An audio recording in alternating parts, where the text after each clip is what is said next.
नमस्कार। नमस्कार। 10वीं बोर्ड के एग्जाम हो चुके हैं। देश भर से लाखों विद्यार्थी इस एग्जाम में प्रविष्ट हुए हैं। अगर अकेले सीबीएसई बोर्ड की बात करें तो करीब 22 लाख विद्यार्थी इस एग्जाम में बैठे हैं और अगर राजस्थान बोर्ड की बात करें तो करीब 10,68,000 विद्यार्थियों ने इस एग्जाम में सहभागिता निभाई है। 10वीं के बाद का एक टर्निंग पॉइंट हर विद्यार्थी के जीवन में आता है, जहां वो एक सब्जेक्ट को अपने करियर के लिहाज से ऑप्ट करता है और उसी के बिहार पर उसकी भावी करियर की दिशा और दशा तय होती है। चूंकि करियर ऑप्शंस बहुत सारे हैं 10th क्लास के बाद और सबका अपना एक स्कोप है, इसलिए ये वीडियो थोड़ा सा लंबा हो सकता है, लेकिन वीडियो के अंत तक आप बने रहें क्योंकि हो सकता है आपके काम की चीज़, आपके काम का सब्जेक्ट सबसे अंत में आए, इसलिए इस वीडियो को पूरा अवश्य देखें। निश्चित रूप से ओंकार सर, इस वीडियो के बीच बीच में जगह जगह इतनी इंपॉर्टेंट चीजों का मसाला कंटेंट बच्चों को, पेरेंट्स को मिलेगा, इसलिए फिर से कहना चाहेंगे वीडियो को लास्ट तक देखते रहिए। हर जगह आपको कुछ न कुछ नया मिलेगा। देखते जाइए इस वीडियो को अंत तक। आपके परिवार में, रिश्तेदारी में जहाँ पे भी बच्चों ने 10th का एग्जाम इस साल दिया है, 10th पास की है, उन सभी बच्चों और अभिभावकों तक इस वीडियो को शेयर जरूर करें। इस वीडियो में बताई हुई कौन सी बात उनके दिमाग पे, दिल पे कहाँ टकरा जाए और वही उसके करियर के लिए निर्णायक साबित हो जाए, ऐसा प्रयास हमने इस वीडियो में किया। 10वीं के बाद कौन सा सब्जेक्ट चूज करें, किस सब्जेक्ट का क्या स्कोप है, और एक विद्वान ने कहा है कि भविष्य उनका है जो अपने सपनों की खूबसूरती में यकीन करते हैं। लेकिन इन कोट्स के मायने समय के साथ बदलते रहते हैं। आज के दौर में अगर इस बात को यूं कहें कि भविष्य उनका है जो अपने सपनों की प्लानिंग करते हैं और उसके बाद एक रोड मैप तैयार करके उसको एग्जीक्यूट करते हैं। तो मैं डॉक्टर पीयूष सोंडा सर तक पहुंचना चाहूँगा। हर दिन सैकड़ों की संख्या में फोन आ रहे पेरेंट्स के कि बच्चे ने 10वीं का एग्जाम दे दिया है, किस स्ट्रीम में भेजें, क्या ऑप्शंस हैं, किसका क्या स्कोप है, कंफ्यूजन ही कंफ्यूजन चल रहा है। और आज के समय पेरेंट्स का ये बड़ा क्वेश्चन है। यूट्यूब पर जब हमने देखा तो ये जाना कि कई दर्जन वीडियो इससे संबंधित हैं, लेकिन किसी भी एजुकेशनल एक्सपर्ट का वीडियो नहीं है।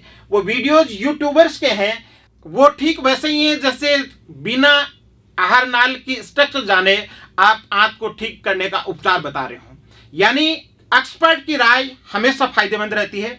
तो एजुकेशनल एक्सपर्ट और career expert doctor Piyush Sonda sir आज हमारे साथ 10वीं के बाद करियर ऑप्शंस पर चर्चा करेंगे। ओंकार सर, 10वीं के बाद कैरियर के वाइड ऑप्शंस हैं और अपन हर ऑप्शन पे आज बारीकी से एनालिसिस करेंगे। तो सीधा आगे बढ़ेंगे। जैसा लिखा गया 3 इडियट्स फिल्म का डायलॉग है, कंफ्यूजन ही कंफ्यूजन, सॉल्यूशन कुछ पता नहीं, लेकिन हमने कहा वाई कंफ्यूजन ही कंफ्यूजन, सॉल्यूशन यहाँ है। 10वीं के बाद कौन सी लाइन आप तय करते हैं? काफी दफा आपके कैरियर पे उस स्ट्रीम का बहुत बड़ा योगदान रहता है और काफ़ी दफ़ा हम ये भी देखते हैं कि बच्चे किसी के कहने से, किसी से सुनने से गलत स्ट्रीम का चयन कर लेते हैं और उनको 4 महीने 6 महीने में स्ट्रीम चेंज करनी पड़ती है। तो आज का ये वीडियो सभी अभिभावकों और स्टूडेंट्स के लिए बेहद महत्वपूर्ण है। आप अपने सभी अपनों तक इस वीडियो को शेयर कर सकते हैं क्योंकि एक एक पॉइंट की बारीकी से जानकारी आफ्टर 10th कैरियर के लिए आपको मिलेगी। कौन सी स्ट्रीम और कौन से सब्जेक्ट्स के साथ अपन 10वीं के बाद आगे बढ़ सकते हैं। सबसे पहले बात होती है साइंस की, उसके बाद में आर्ट्स आ जाता है, कॉमर्स आ जाता है। साइंस को भी अपन 3 टुकड़ों में बांट सकते हैं, mathematics, non medical, biology, medical and agriculture. Agriculture भी अपने आप में साइंस का ही पार्ट है। ये 3 स्ट्रीम बच्चा कोई भी एक स्ट्रीम चूज कर सकता है, लेकिन हर बच्चा सबसे पहले ये पूछता है, पेरेंट्स ये पूछते हैं कि स्कोप सबसे ज़्यादा किसका है। लेकिन मैं कहना चाहूँगा हर सब्जेक्ट का स्कोप है, बशर्ते बच्चे का इंटरेस्ट हो और बशर्ते वो उसमें नंबर 1 की रनिंग में चले या टॉप रनिंग में वो चले, तो हर सब्जेक्ट का कैरियर ऑप्शन बहुत अच्छे हैं। डॉक्टर साहब, इन दिनों एक चीज़ देखने में आ रही है।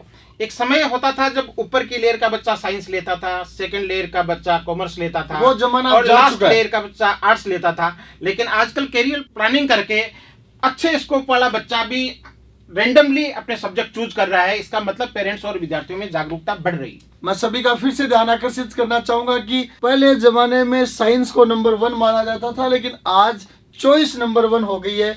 स्ट्रीम नंबर 1 नहीं रही है। और इसी में अब चूंकि साइंस की पुराने ज़माने से ही बात चल रही है, तो पुराने ज़माने से जोड़ते हुए अपन आगे बढ़ते हैं। कैरियर इन साइंस, बहुत सारी चीज़ें यहाँ डिस्कस की जाएगी, तो थोड़ा सा शॉर्ट में अपन चलते हैं। साइंस में सबसे पहले अपन ने मैथमेटिक्स नॉन मेडिकल की अपन चर्चा कर रहे हैं, और नॉन मेडिकल की चर्चा में सबसे ज़्यादा प्रचलित ही जो है एग्जाम जेई के माध्यम से, जेई मेन, जेई एडवांस के माध्यम से IITs, NITs, IIITs, IISER, Indian institute of science education and research, IISC, Indian institute of science, IIST, centrally funded deemed universities, architecture आदि अनेक कोर्सेज में जेई के माध्यम से एडमिशन होता है।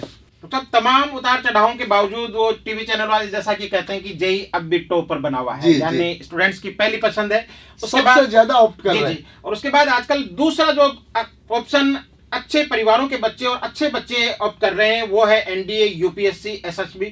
इसमें आपकी अच्छी और बड़ी महारत है, तो इसके बारे में थोड़ा सा एक्सप्लेनेशन। NDA का नो डाउट बड़ा क्रेज है, बच्चों में एक जोश, जज्बा और जुनून हो तो NDA उनके करियर के लिए एक अच्छी प्राथमिकता बन सकती है।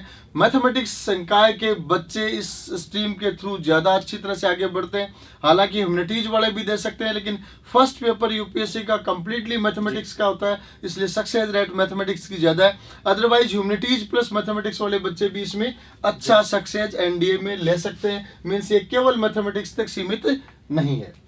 उसके बाद आ जाता है ओंकार सर डिफेंस फोर्सेज, जिसमें प्रिंस को फिर से महारत हासिल है। एयरफोर्स नेवी, सबसे ज़्यादा मैथमेटिक्स के बच्चे ही इसमें सिलेक्ट हो रहे हैं। और एयरफोर्स नेवी में जाने के बाद ही पिछले दिनों हम देख रहे हैं बहुत सारे इंटेलिजेंट बच्चे मैथमेटिक्स से एयरफोर्स नेवी में पहुंच गए। आगे उनके तरह तरह की एग्जाम्स लगती हैं, उससे वो ऑफिसर्स कैडर में भी वहां भी पढ़ाई कंटिन्यू करके वो ऑफिसर कैडर तक पहुंच सकता है। एग्जीक्यूटिव क्लास नौकरी है और उसमें बहुत सारे ऑप्शंस रहते हैं। फिर आ जाता है क्लेट के बारे में अपन अलग से आगे एनालिसिस करेंगे, बहुत उभरता हुआ कैरियर है। बाकी मैथमेटिक्स में बच्चा है वो फिर BSc कर लेता है, MSc कर लेता है, कंपटीशन की तैयारी करता है, बहुत सारे सेक्टरों में जा सकता है। और UPSC में भी आजकल एक अच्छा ट्रेंड देखने को मिलता है। काफ़ी दफ़ा बच्चा 11th 12th मैथमेटिक्स से करेगा और कॉलेज फर्स्ट ईयर से ह्यूमैनिटीज ले लेगा, जिसका UPSC का टारगेट होता है।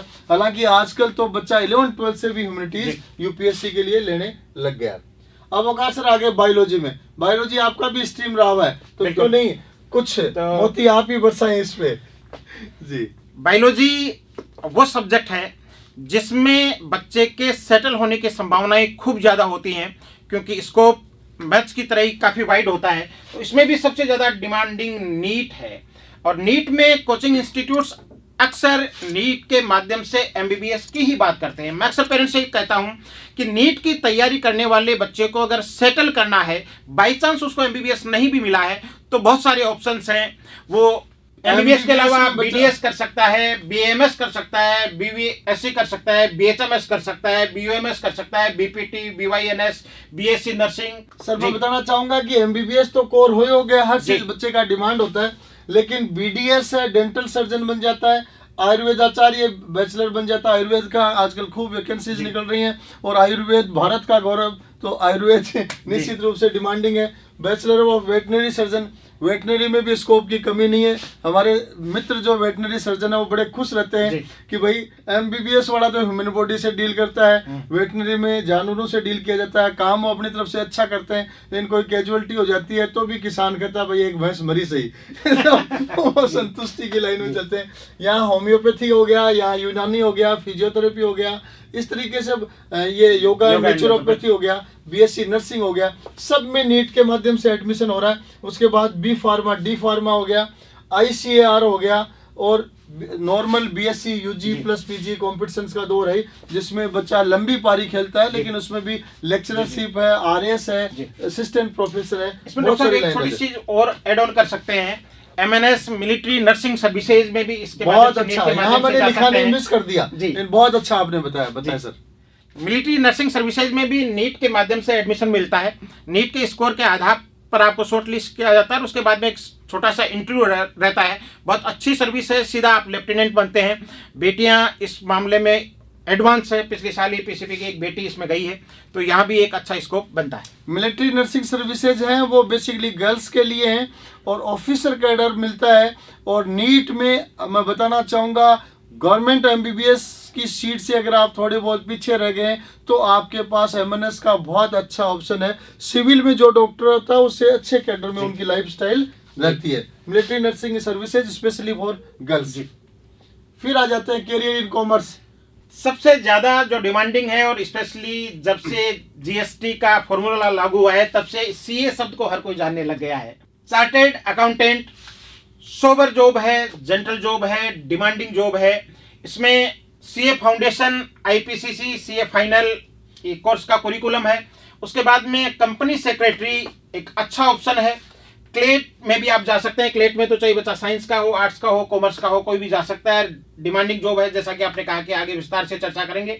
और उसके बाद में स्कूल, उसके बाद में यूजी, पीजी और कंपटीशन के माध्यम से भी आप अपने करियर को सेटल कर सकते हैं। तो कॉमर्स की अपन बात करें तो नो डाउट आम लोगों में कॉमर्स की जानकारी कम रहती है, व्यापारिक घरानों में ज्यादा रहती है। लेकिन कॉमर्स में अगर एक अच्छा बच्चा है, मेहनत कर रहा है, तो चार्टर्ड अकाउंटेंट अपने आप में एग्जीक्यूटिव क्लास सर्विस होती है। और जैसा आपने बताया आने वाले इकोनॉमी के दौर में सीएस, सीएस इनकी बहुत अच्छी डिमांड रहनी है, बशर्ते इस सब्जेक्ट में आपका इंटरेस्ट हो। अब आ जाते हैं आर्ट्स। बहुत समय पहले इस ह्यूमैनिटीज को बड़ा लो प्रोफाइल इन्फीरियरिटी कॉम्प्लेक्स से देखा जाता था। और गुरुजी भी कहता कि छोरा तू डंको को नहीं, आर्ट्स ले ले, तू साइंस में कौन चले। तो वो जमाना अब पूरा एकदम से बदल गया है। देखते हैं सीबीएसई में 10th में ऑल इंडिया टॉपर्स बच्चे हैं, वो भी ह्यूमैनिटीज ले रहे हैं करियर की लंबी प्लानिंग के साथ। इसलिए बहुत सारे करियर ऑप्शंस ह्यूमैनिटीज में हैं। मोस्टली ह्यूमैनिटीज के माध्यम से बच्चा स्कूल के साथ कंपटीशन की तैयारी करके यूपीएससी, आरपीएससी, अदर एग्जाम्स में जा सकता है। ये सबसे एडवांस स्टेज है कि स्कूल के साथ ही वो बच्चा कंपटीशन की तैयारी कर रहा है। क्लेट में जा सकते हैं, सबसे ज्यादा ह्यूमैनिटीज वाले बच्चे जा रहे हैं। इकोनॉमिक्स में आर्ट्स के बहुत ज्यादा कैरियर हैं, देश में भी और विदेश में भी, क्योंकि जो आर्थिक नीतियां हैं उसमें इंटेलेक्चुअल बच्चों की जरूरत पड़ती है। और वो इकोनॉमिक्स के बच्चे आर्थिक नीतियों के लिए सबसे एक्सपर्ट साबित होते हैं। इधर अपन आ जाते हैं मास कम्युनिकेशन एंड जर्नलिज्म में। आजकल तो जब हर आदमी पत्रकार है तो इस जमाने में अगर आप एक क्वालिफाइड जर्नलिस्ट बनते हैं तो बहुत अच्छा ऑप्शन होता है। और ह्यूमैनिटीज का बच्चा क्या है, सभी सब्जेक्ट का अच्छा नॉलेज रखता है, तो एक एक्सपर्ट जर्नलिस्ट बन सकता है। वो पत्रकारिता में कैरियर बना सकता है। आज के दिन ये भी बड़ा ग्लैमर और डिमांडिंग दोनों का रास्ता है। आजकल पत्रकारों का भी बड़ा ग्लैमर चलता होगा सर, बहुत ज्यादा चल रहा है। फिर आप political science and international relations में आर्ट्स के माध्यम से डिग्री कर सकते हैं। और जैसा नाम आया political science and international relations, आजकल भारत के बच्चे देश तक ही शामिल नहीं है, उनका आईक्यू है वो विदेशों में भी प्रायोरिटी दी जा रही है। और उनके लिए विदेशों में भी इंटरनेशनल रिलेशंस जानते हैं, उनकी देश विदेश में अच्छी डिमांड है। फॉरेन मिनिस्ट्री में इस तरह से बच्चे काफ़ी डेपुटेटेड होते हैं इंटरनेशनल रिलेशंस के लिए। और डिजाइन है, ये अपने आप में उभरता हुआ क्षेत्र है, बशर्ते आपका उसमें इंटरेस्ट हो और बहुत आगे बढ़ने की ललक हो। फिर स्कूल, यूजी, पीजी, कॉम्पिटिशन ये दौर चल ही रहा है। ह्यूमैनिटीज का बच्चा 11th 12th आर्ट्स किया, ग्रेजुएशन किया, और बाहर कॉम्पिटिशन का रास्ता उसके लिए खुला रहता है। और एक फिर आ गया स्कूल के बाद में बीए एलएलबी, जो अपन क्लेट के माध्यम से आगे डिस्कस करेंगे। काफ़ी बच्चे आजकल प्लान करके स्कूलिंग में ह्यूमैनिटीज लेते हैं और उसके बाद में 5 ईयर लो करते हैं, जिसका आज के टाइम नेशनल और इंटरनेशनल लेवल दोनों पे बड़ी डिमांड है। अब आ जाते हैं एग्रीकल्चर पे। भारत एक कृषि प्रधान देश है जी, और कृषि प्रधान देश है तो कृषि पे अर्थव्यवस्था टिकी हुई है और कृषि का बड़ा भविष्य है।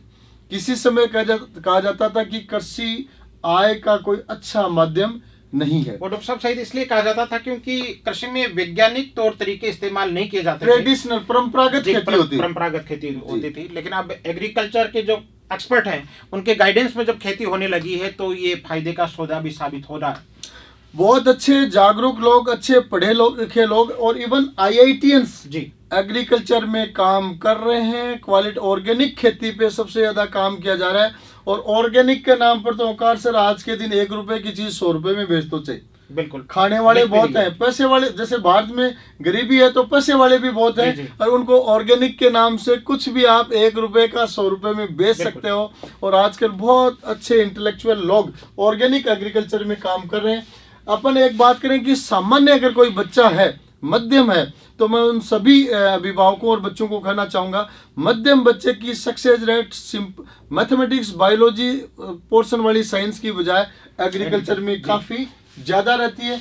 आप एग्रीकल्चर लेके स्कूल के साथ साथ ICAR जेट की तैयारी कर सकते हैं। ICAR जेट के माध्यम से ग्रेजुएशन करने के बाद आप एग्रीकल्चर डिपार्टमेंट में गवर्नमेंट जॉब कर सकते हैं, प्राइवेट कंपनीज में जा सकते हैं, बैंकिंग में बहुत सारे ऑप्शंस हैं। एग्रीकल्चर का अगर अच्छा बच्चा तो वो कहीं पे भी खाली नहीं मिलेगा। और उसके बाद एग्रीकल्चर की आप स्कूलिंग किया, UG PG करके कंपटीशन कर सकते हैं। आप ये देख सकते हैं बहुत छोटे छोटे अक्षर लिखे हुए हैं, लेकिन कहाँ एग्रीकल्चर इंजीनियर्स की, एग्रीकल्चर ग्रेजुएट्स की जरूरत पड़ती है। ऑप्शन इतने ज्यादा है तो मुझे लगता है बेरोजगारी की संभावना इस फील्ड में बहुत कम है। और मैं फिर से दर्शकों का ध्यान आकर्षित करना चाहूंगा कि एग्रीकल्चर में सिर्फ खेती ही नहीं है, और खेती का भी बहुत वाइड रूप है।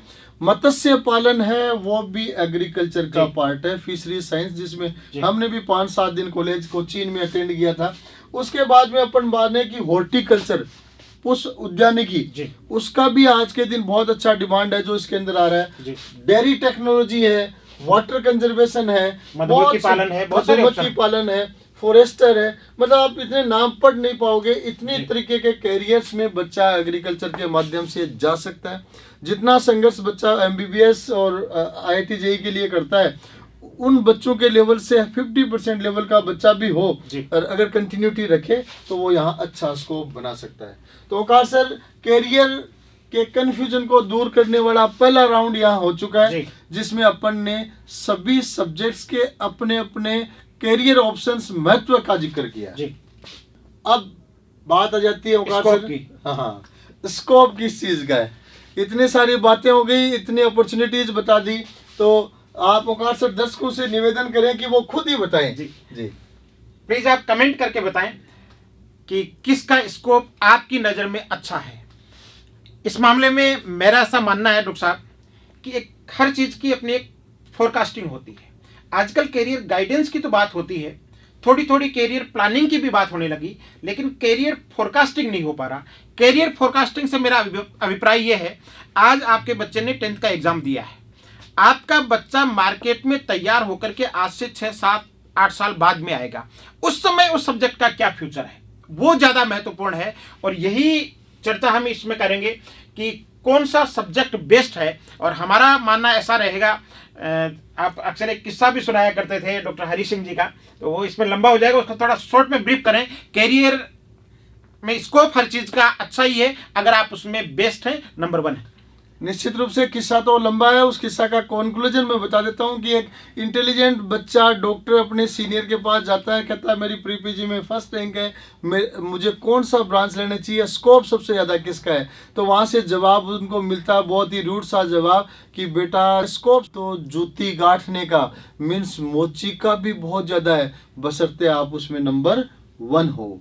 इसलिए सब्जेक्ट के बारे में एक ही कंक्लूजन कहा जाएगा कि आप कोई भी सब्जेक्ट ले लें, हर सब्जेक्ट में अपने पैरेलल दूसरे सब्जेक्ट के बच्चे से आप बहुत अच्छा कर सकते हैं, बशर्ते आपका उस सब्जेक्ट में इंटरेस्ट हो और बशर्ते आप उस सब्जेक्ट में कड़ी और प्लान्ड मेहनत करें। क्योंकि प्लान्ड मेहनत नहीं करेंगे तो आपको नंबर 1 सब्जेक्ट, ट्रेंडिंग सब्जेक्ट ले लो, उसमें भी बहुत सारे बच्चे असफल होते हैं। तो अपनी रुचि को जानना जरूरी है। और इसी संदर्भ में मैं फिर से सभी अभिभावकों को विशेष तौर से कहना चाहूँगा कि बच्चों को विषय थोपे नहीं, उनकी चॉइस देखें। मेरे पास अक्सर बच्चे पेरेंट्स आके पूछते हैं कौन सा सब्जेक्ट दिलाएं, तो मैं बच्चे के 10वीं क्लास के सब्जेक्ट के इंटरेस्ट पूछता हूँ, बचपन के सपने पूछता हूँ। हालांकि बचपन के सपनों का इस सब्जेक्ट चयन से ज़्यादा लिंक नहीं होता, करंटली बच्चा कैसा क्या है। तो मैं पूछता हूँ कि बच्चे का मैथमेटिक्स में रुचि कैसी थी, साइंस में कैसी थी, और में कैसी थी।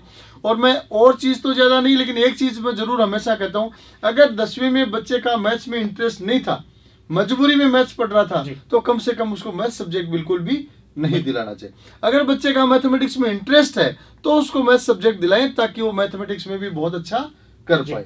सब्जेक्ट के ऊपर बच्चे की चॉइस के ऊपर भी छोड़ सकते हैं, और उसके साथ बच्चे की चॉइस अगर मान लो ओपन है, वो तो ब्रिलियंट बच्चा, कुछ भी सब्जेक्ट दे दो, जी। या वो ऐसा बच्चा है उसको कुछ भी दिला दो।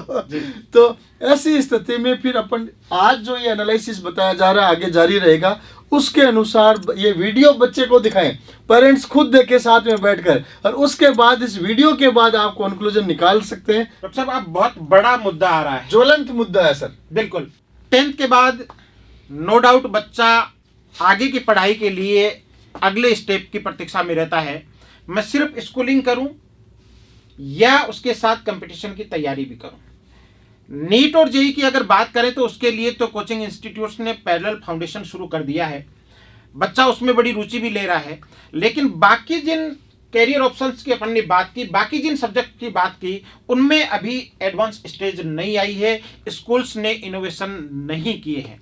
तो क्या हमें सिर्फ स्कूलिंग करनी चाहिए या फिर एक ऐसे स्कूल का चुनाव करना चाहिए जो स्कूलिंग के साथ साथ उन सब्जेक्ट के फाउंडेशन की भी तैयारी कर रहा हो, यानी कंपटीशन के लिहाज से भी बच्चे को तैयार कर रहा हो? इस मामले में आप क्या कहना सर? इसीलिए लिख दिया, it's not about confusion, it's all about career planning.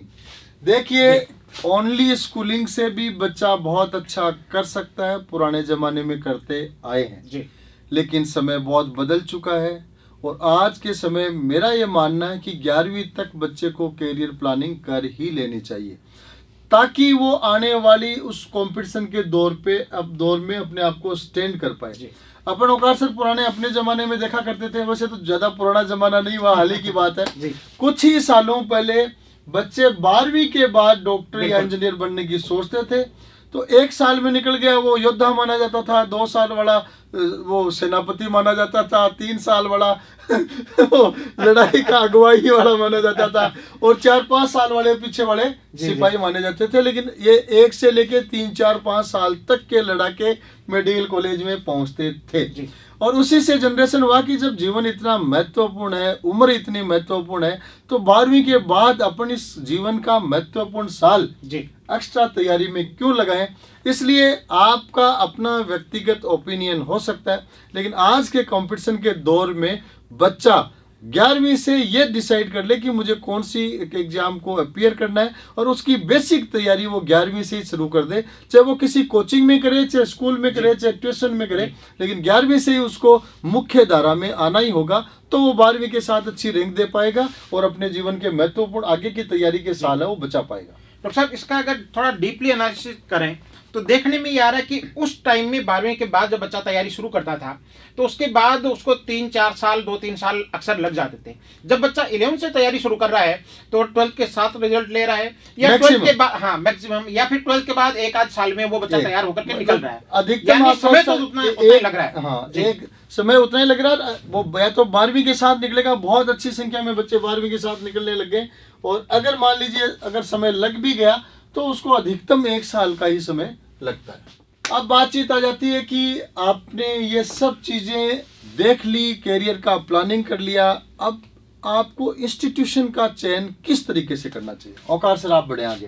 तो साहब, मेरा ऐसा मानना है, एक नोवेल मैंने पढ़ा था, उसमें एक बहुत अच्छी लाइन लिखी हुई थी कि लोग हमें ये तो पढ़ा रहे हैं कि इस कविता का व्याकरण क्या है, इसकी व्याख्या क्या है, लेकिन हमें कविता लिखना नहीं सिखाया जा रहा है। हम कविता पढ़ें अच्छी बात है, लेकिन हम कविता लिख तो सकते हैं, पढ़कर कभी लिखें भी। जी जी जी जी। तो आज के दौर में अगर आपको एक अच्छे इंस्टीट्यूट की तलाश कैसे पूरी करें, तो उसके कुछ फिक्स पैरामीटर्स हैं जो आपको उस लिहाज से तैयार कर सकते हैं। मेरा ऐसा मानना है कि एक अच्छे इंस्टीट्यूट के लिए उसकी रिजल्ट हिस्ट्री क्या है, अपने आप में बहुत महत्वपूर्ण है। रिजल्ट हिस्ट्री के साथ रिजल्ट परसेंटेज भी देख लिया जाए। जी जी जी। वहाँ की टीम कैसी है, मैनेजमेंट कैसा है, वहाँ का इन्वायरमेंट कैसा है, ये बहुत महत्वपूर्ण है। मैं तो ये मानता हूँ कि डॉक्टर साहब आज के दौर में सबसे ज़्यादा महत्वपूर्ण है, क्योंकि बच्चा एक डिस्ट्रक्शन के माहौल में आगे बढ़ रहा है। आईक्यू तो सभी बच्चों की अच्छी आ रही है, अब अगर उसको वातावरण अच्छा मिल गया तो वो अपनी आईक्यू को बुना लेगा, और वातावरण कमजोर हो गया तो अच्छी आईक्यू वाला बच्चा भी पिछड़ जाएगा, जैसा कि अपन आए दिन देखने को मिल ही रहा है। उसके अलावा वहाँ के रिसोर्सेज कैसे हैं, फैसिलिटीज और एमिनिटीज कैसी है, ये 4-5 मेन पॉइंट्स हैं जो किसी एक अच्छे संस्थान की बैकबोन है, उसका आधार है।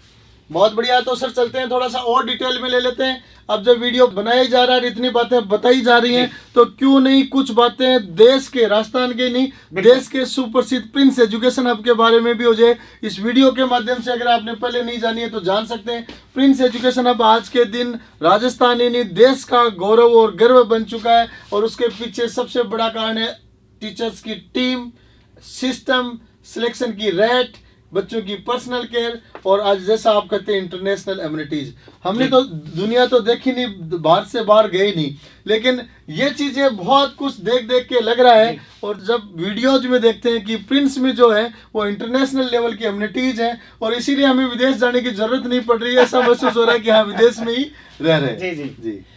अगर डॉक्टर साहब इन पॉइंट्स का थोड़ा सा विश्लेषण करें, best faculty team Prince education hub में करीब 2600 लोगों की मैनेजमेंट और टीचिंग स्टाफ की टीम है। जी हाँ, आंकड़ा बड़ा लग सकता है, लेकिन मैं चाहूंगा कि फोटो के माध्यम से इसको दिखाएं। 2600 लोगों की एक बड़ी टीम है। और इस फोटो में जो दिखाए जा रहे हैं वो तो केवल टीचिंग की टीम है और लास्ट ईयर की टीम है जी, 2022 के। इसमें आदमी बढ़ चुके हैं। जी जी जी। एडवांस सिस्टम की बात करें, मैं तो अक्सर कहता हूं कि प्रिंस में जब आप विजिट करेंगे तो आपको चप्पा चप्पा चौकस नजर आएगा, बच्चा बच्चा फोकस नजर आएगा। हाईएस्ट सिलेक्शन रेट की बात करें, ये अपने आप में बहुत महत्वपूर्ण है। जब विंग वाइज हम बात करेंगे तो उस समय आपको डिटेल से बताएंगे। अनपैरेलल्ड पर्सनल केयर, प्रिंस जाना ही इस चीज के लिए जाता है। बच्चा टॉपर की संभाल चौकी ग्रोथ है। जी जी। अभिभावक का टॉपर की संभाल चौकी ग्रोथ, इसलिए थकन छोड़ जा रहे हैं। जी। आपके बच्चे को एक भीड़ का पार्ट नहीं माना जाता, आपके बच्चे को एक यूनिक आइडेंटिटी के रूप में हम मान करके चलते हैं। और हमारा ऐसा मानना है कि आपके लिए तो वो एक ही है, और वो एक आपके लिए पूरी दुनिया है। इसलिए आपकी उस पूरी दुनिया की हम हिफाजत बहुत सलीके से करते हैं। उसके बाद में इंटरनेशनल एमिनिटीज जिनकी चर्चा हम कर चुके हैं। अब देखो, जैसा मैंने बताया कि इसमें वीडियो में मैक्सिमम चीजें वो बताई जा रही हैं जो चाहे बच्चा कहीं पे भी पढ़ रहा हो, बच्चों के लिए कैरियर से संबंधित हैं। और इसलिए एक बहुत ही महत्वपूर्ण क्वेश्चन यहाँ पे आ रहा है। अधिकांश अभिभावकों विद्यार्थियों की फर्स्ट चॉइस डॉक्टर या इंजीनियर प्रोफेशन ही क्यों है? हमने तो बहुत सारे प्रोफेशन आपको बता दिए, बच्चा अपनी चॉइस से किसी में भी जा सकता है। लेकिन ये एक महत्वपूर्ण क्वेश्चन है कि देखिए सबसे ज्यादा बच्चे इन्हीं दो एग्जाम में क्यों बैठ रहे हैं। पिछले दिनों हमारा विचार विमर्श इस संदर्भ में चल रहा था, तब हमने कहा कि बच्चे ज़्यादातर मेडिकल इंजीनियरिंग ले रहे हैं। कई बार वो पढ़ के चेहरे से ऐसे लगता है कि हमने बच्चों का जो ब्रेन है उसको अपने मतलब कुंठित बना दिया, पढ़ा के कंपटीशन दे के। गार्जियन भी कई बार कहता है कि इतनी मेहनत तो अगर आईएएस की तैयारी करने के लिए कर लेता तो वहां पे पहुंच जाता। लेकिन पिछले दिनों के हमारे विचार विमर्श में एक बहुत महत्वपूर्ण जानकारी निकल कर सामने आई। उसके बाद में मेरा भी ओरिएंटेशन है वो चेंज हुआ, और ये निकल कर आई कि 12वीं के ठीक बाद में 12th की क्वालिफिकेशन के साथ अगर ऑल इंडिया में 50 हजार बच्चे डायरेक्ट कहीं एंट्री एग्जाम के माध्यम से ले रहे हैं तो वो मेडिकल और इंजीनियरिंग ही है।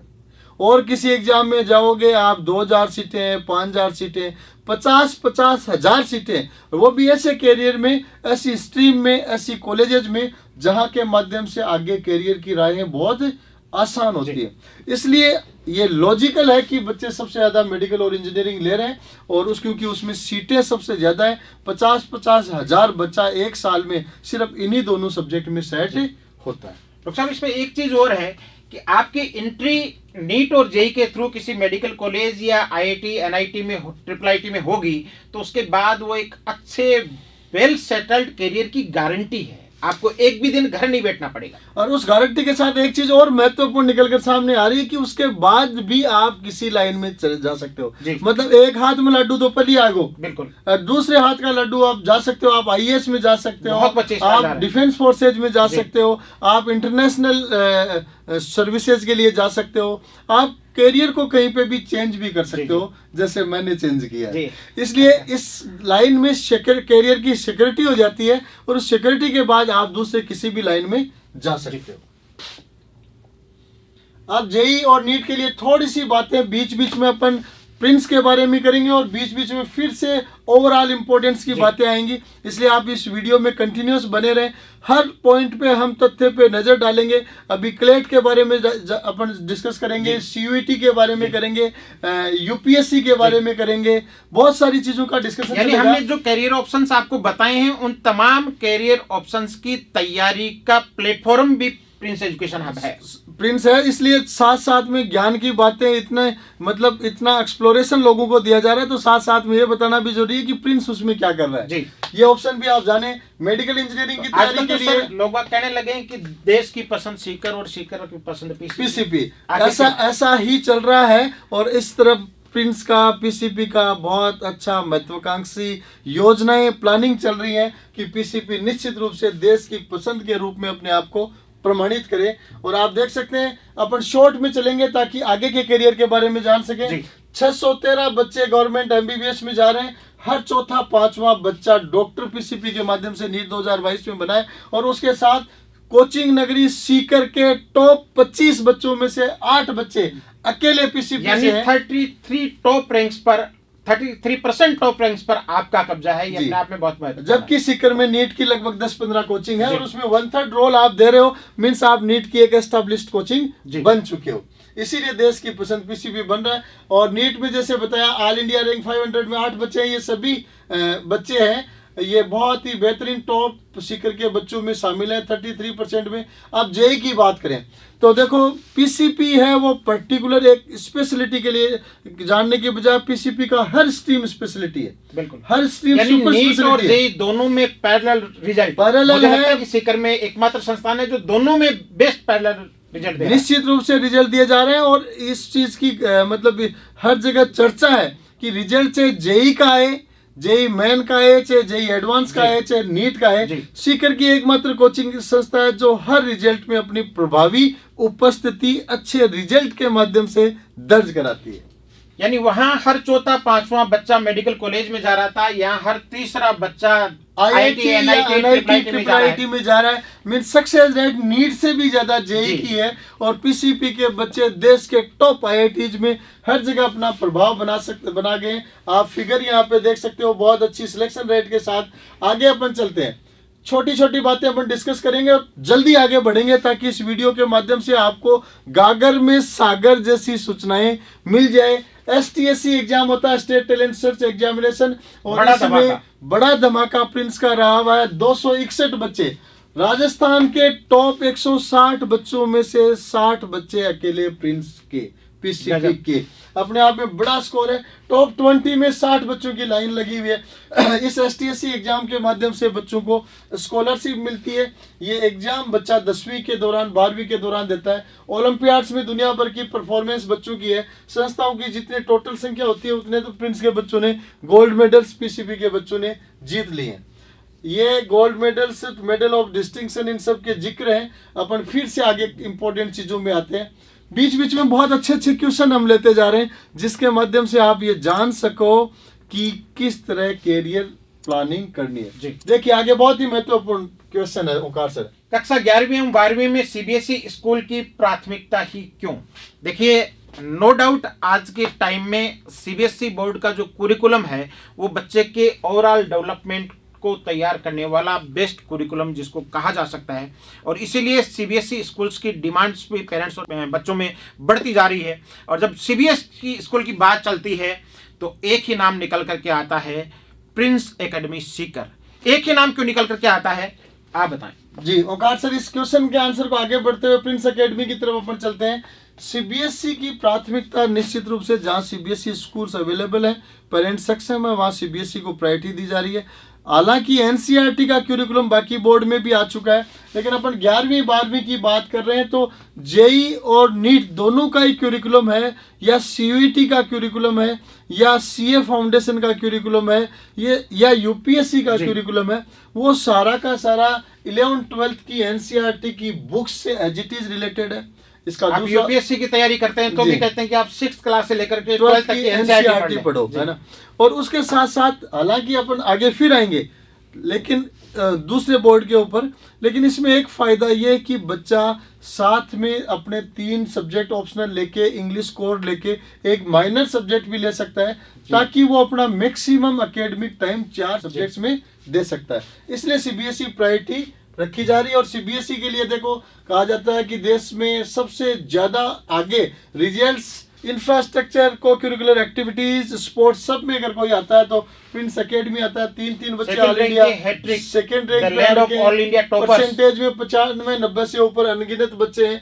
हर बच्चा बहुत अच्छे पे जा रहा है। स्पोर्ट्स में आप देख लीजिए लगातार winner, first runner up, second runner up है।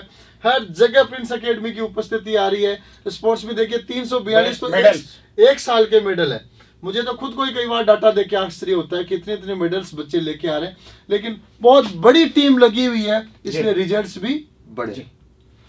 तो डॉक्टर साहब आप सबसे महत्वपूर्ण बात पर आते हैं, जिसकी चर्चा पहले भी की थी। नए जमाने के नए स्कूल, कंपटीशन स्कूल, और इसकी शुरुआत हिंदुस्तान में प्रिंस एजुकेशन हब सीकर ने कर दी है। तो इसके ऊपर थोड़ा सा प्रकाश डालिए। देखिए, जैसा कि बातचीत की थी भाई, अपने को 11वीं में करियर की प्लानिंग शुरू कर देनी चाहिए। IIT JEE और नीट की अपन बात करें तो नो डाउट 11वीं 12वीं में आजकल बहुत सारी कोचिंगें तैयारी करवा रही हैं। इसलिए इस चीज़ के बारे में हमने सबसे पहले लिख दिया, इसकी तैयारी बहुत जगह करवाई जा रही है। CUET बच्चा, साइंस का बच्चा 11वीं 12वीं के साथ 11th 12th के साथ कर सकता है। 11th 12th साइंस के साथ NDA कर सकता है, ह्यूमैनिटीज वाला बच्चा भी कर सकता है। ये अपने आप में एक रिवीजन चल रहा है इस वीडियो का, इसलिए फिर से गौर से सुने। 11th 12th कॉमर्स के साथ CA फाउंडेशन कर सकता है, क्लेट कर सकता है, CUET कर सकता है। आर्ट्स में क्लेट हो गया, सिविल सर्विसेज UPSC होगी, CUET होगी। एग्रीकल्चर में JET, ICR, BHE होगी। अब ये सारे नाम आपको बताए जा रहे हैं, ये सारे नाम इसलिए बताए जा रहे हैं कि बच्चा 11वीं क्लास से ही तैयारी शुरू करे। इसमें एक दूसरा चीज़ ये भी निकल के आ सकती है भाई, इससे बच्चों में दबाव बढ़ता है। लेकिन मैंने पिछले दिनों में स्टडी की है कि 12वीं के बाद तैयारी करना शुरू करता है एक बच्चा, एक 10वीं के बाद 11th से शुरू करता है। ज़्यादा दबाव 12th के बाद वाले बच्चे के होते हैं। हम PCP में भी देख रहे हैं, बच्चा 11th में आता है, वो बड़ा फ्री माइंड होके पढ़ रहा है, क्योंकि जीरो से पढ़ अलग कॉन्फिडेंस होता है उसमें, जीरो से पढ़ रहा है, अलग कॉन्फिडेंस में है और बच्चा फ्रेश दिमाग से है। 12th के बाद आता है तो उसके कैरियर का अपने आप में दिमाग में भी बर्डन रहता है कि मुझे 1 साल में सब कुछ करना है। 1 साल की टाइम लिमिट का बर्डन रहता है, प्लस उसका बेस है वो स्कूलिंग का हो चुका होता है। इसलिए कंपटीशन का बेस आते ही तुरंत उसको लगता है कि यार पता नहीं मेरे पे भारी पड़ने वाली चीज़ है। फिर भी हम बच्चों की गाइडेंस करते हैं, सेमिनार करते हैं, ओरिएंटेशन सेशन करते हैं और उन बच्चों को बताते हैं कि आप 10 महीने 12 महीने में इस एग्ज़ाम को क्रैक कर सकते हैं। ऐसे हमारे पास बहुत सारे पुराने एग्जाम्पल्स हैं जिसमें 1 साल में बच्चा ऑल इंडिया रैंक्स में IIT JEE एडवांस और नीट दोनों में ही गया, बहुत सारे एग्जाम्स में गया। अब इन कैरियर की इन चीज़ों के आधार पे, जैसा कहा जाता है प्रिंस हमेशा इनोवेशन के लिए जाना जाता है, इसलिए प्रिंस ने एक नया पैटर्न पहले 2 साल पहले शुरू कर दिया, जिसके आज के दिन प्रभावी रिजल्ट्स इस साल की STSC में भी देखने को मिले, CUET में भी पिछले साल देखने को मिले। Prince competition schools, Prince education hub की हर स्कूल में, चाहे वो राजस्थान बोर्ड हो, चाहे CBSE हो, चाहे ICSE हो, बच्चा 6th से 10th तक ओलंपियाड्स के माध्यम से कंपटीशन की तैयारी करता है। और 11th 12th में ये सारी कॉम्पिटिशन्स, नाम बहुत सारे हैं, गिनती में नहीं आ सकते, लेकिन सब की स्पेशलाइजेशन के साथ, स्कूलिंग के साथ, हाँ, स्कूलिंग के कैंपस में, स्कूल के वातावरण में, स्पेशलिस्ट एक्सपर्ट्स के साथ इन सब की तैयारी प्रिंस में 11th 12th का बच्चा कर रहा है। और इस साल तो हमने एक विशेष मिशन शुरू किया कि बच्चा स्कूलिंग में आया, CA की तैयारी कर रहा है, तो बोर्ड एग्जाम के बाद भी उसको पढ़ाएंगे। और जब तक वो बच्चा बोर्ड एग्जाम के बाद CA foundation, CLAT, ICR, JET, CUET, NDA, IIT JEE पहले भी था, इनके एग्जाम्स नहीं दे देता, तब तक उसकी पढ़ाने की जिम्मेदारी प्रिंस एजुकेशन हब की रहेगी। और प्रिंस के कैंपस में बोर्ड एग्जाम्स लगने के बाद भी बच्चे बहुत सारे इन सभी कॉम्पिटिशन्स की फाइनल एग्जाम के लिए इस समय कैंपस में रुके हुए हैं। अब आ जाता है, देखो कुछ महत्वपूर्ण चीजें हैं, शॉर्ट में डिस्कस करेंगे ओंकार सर।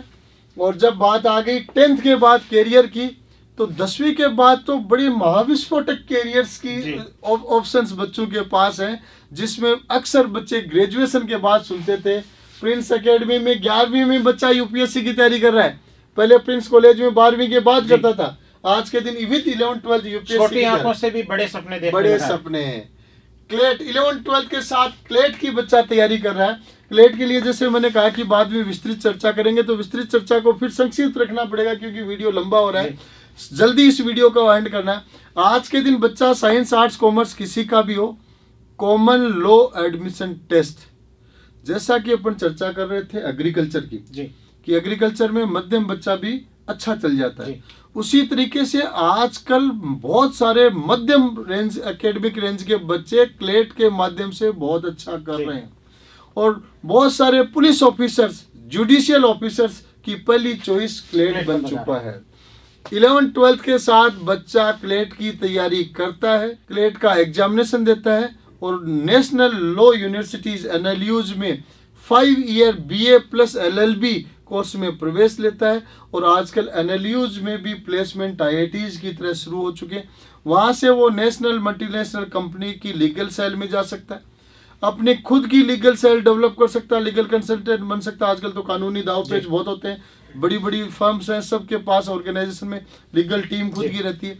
उसके बाद आप जुडिशियल सर्विसेज के एग्जाम के बाद देश की सबसे प्रतिष्ठित सर्विस जुडिशियल सर्विस के माध्यम से स्टेट जुडिशियल सर्विसेज में, हाई कोर्ट जुडिशियल सर्विसेज में आप जा सकते हैं, जिसके माध्यम से आप हाई कोर्ट के जज भविष्य में बन सकते हैं, सुप्रीम कोर्ट के जज भी आप बन सकते हैं। तो क्लेट का आज के दिन बहुत अच्छा स्कोप है और अभी भी इसमें IIT JEE और नीट जितना कंपटीशन नहीं है। फिर अपन आते हैं CUET।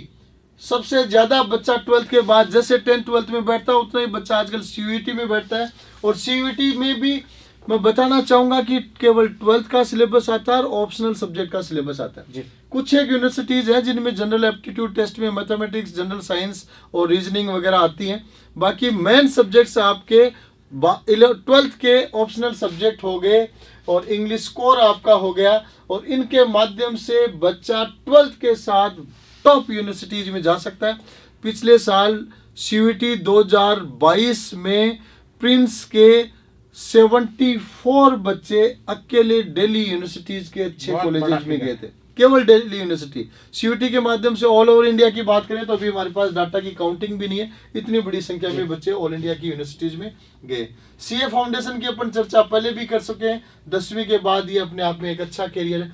ये सारी तैयारी प्रिंस एकेडमी के कैंपस में, जो नेशनल लेवल का स्कूल हम जिक्र कर रहे थे, जिसको ऑल इंडिया अवार्ड्स मिले हुए हैं मिनिस्ट्री ऑफ एजुकेशन के द्वारा, फर्स्ट रैंक, सेकंड रैंक के, वहाँ 11th-12th के साथ ये सभी करियर ऑप्शन उपलब्ध है। जेट ICR का भी अपन ने चर्चा कर ली। ये सब कंपटीशन स्कूल के ऑप्शंस आपको बताए जा रहे थे। अब औकात से थोड़ा सा प्रकाश इधर डालना पड़ेगा।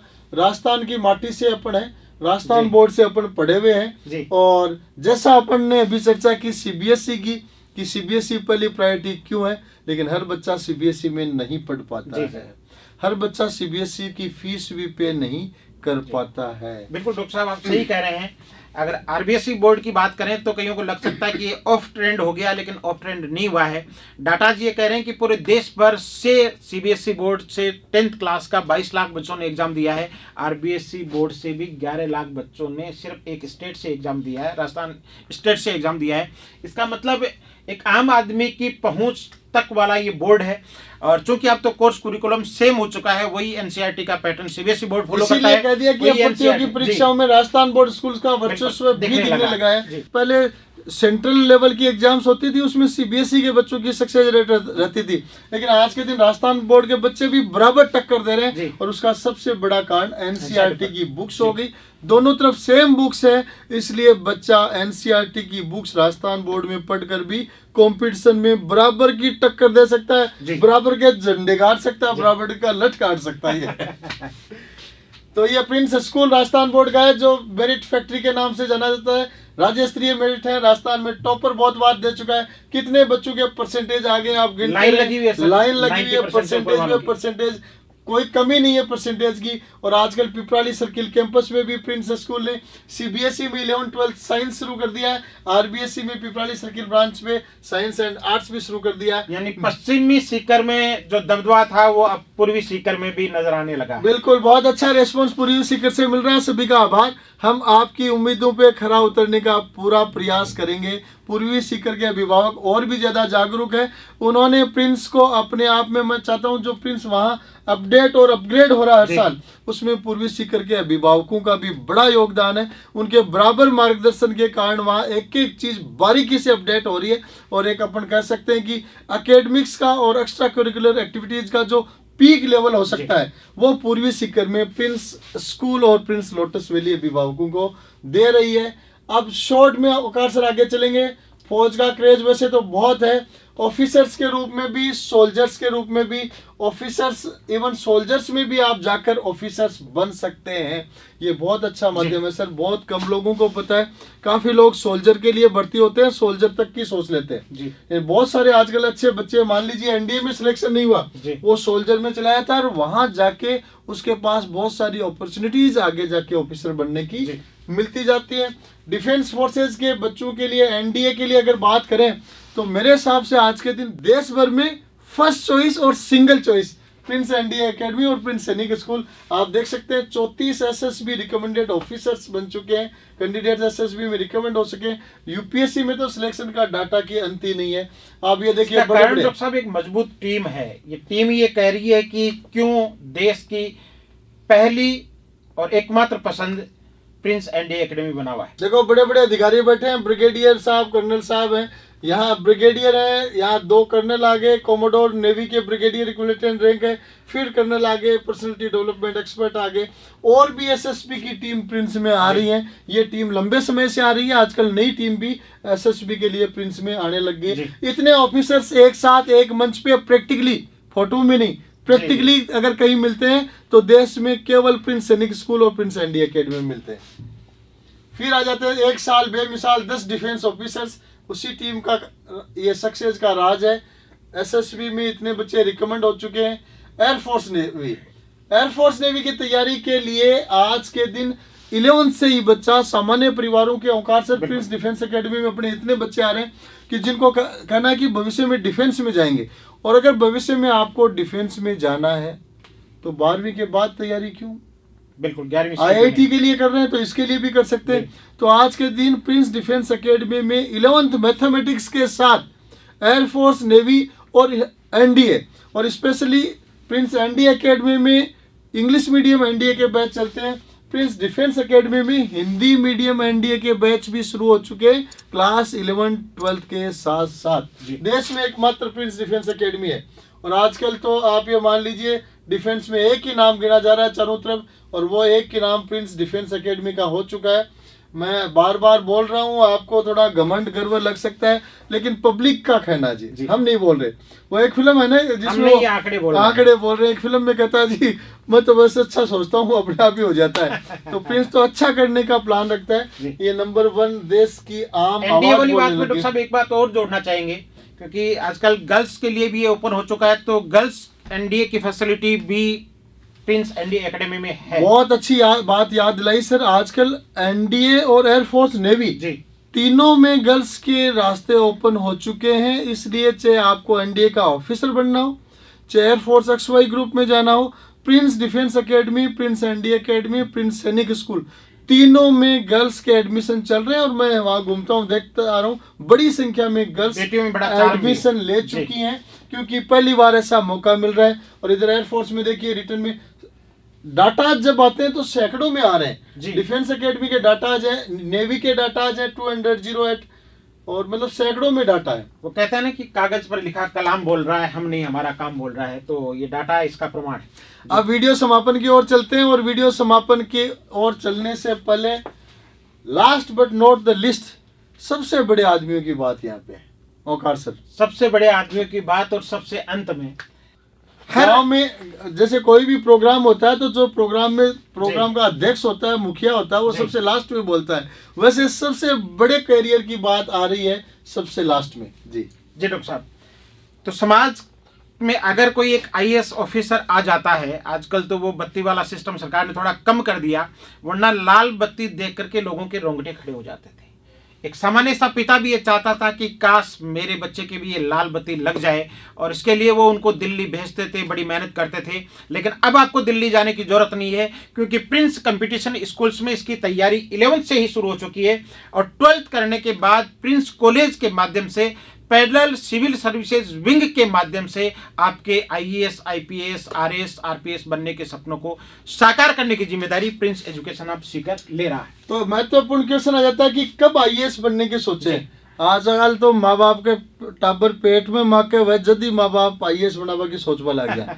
लेकिन कैरियर की बच्चे द्वारा प्लानिंग कब की जाए और आईएएस की तैयारी शुरू कब की जाए, इसके लिए बहुत महत्वपूर्ण है कि सपना तो बच्चा कभी भी बना सकता है, जब मैच्योर हो तब अपना सपना बनाए। मैच्योरिटी से पहले के सपने सिर्फ सपने ही रहते हैं, मैच्योरिटी पे सपना आप बना सकते हैं। लेकिन प्रिंस में यह सपना कक्षा 11वीं क्लास से शुरू हो जाता है। और क्यों शुरू हो जाता है? ग्रेजुएशन, पोस्ट ग्रेजुएशन के बाद अक्सर बच्चे सिविल सर्विसेज की तैयारी शुरू करते हैं और जब वो दिल्ली पहुंचते हैं यूजी पीजी किए हुए बच्चे, वहां उनको कोचिंग में फर्स्ट डे बताया जाता है कि 6 से 12 तक की एनसीईआरटी की किताबें आप पढ़ो। अब भाई साहब वो तो ग्रेजुएशन और पोस्ट ग्रेजुएशन सब कर चुके, बीए में पढ़ चुके, और मान कर 6ठी की किताबें पढ़ो, वेरी टफ।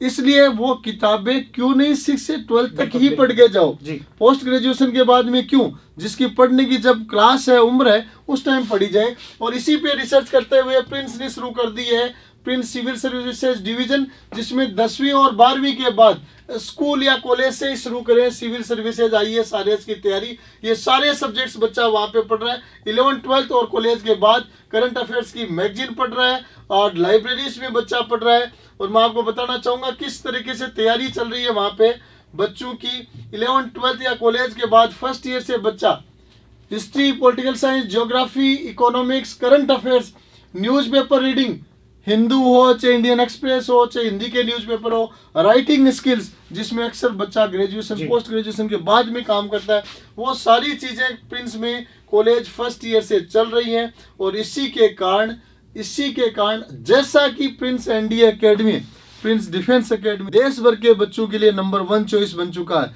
वैसे सिविल सर्विसेज की तैयारी अगर जल्दी शुरू करनी है, 11 से शुरू करनी है या कॉलेज फर्स्ट ईयर से शुरू करनी है, तो आज के दिन आपके पास देश भर में क्वालिटी का एक ही ऑप्शन है, वो है प्रिंस सिविल सर्विसेज का प्रिंस एकेडमी और प्रिंस कॉलेज।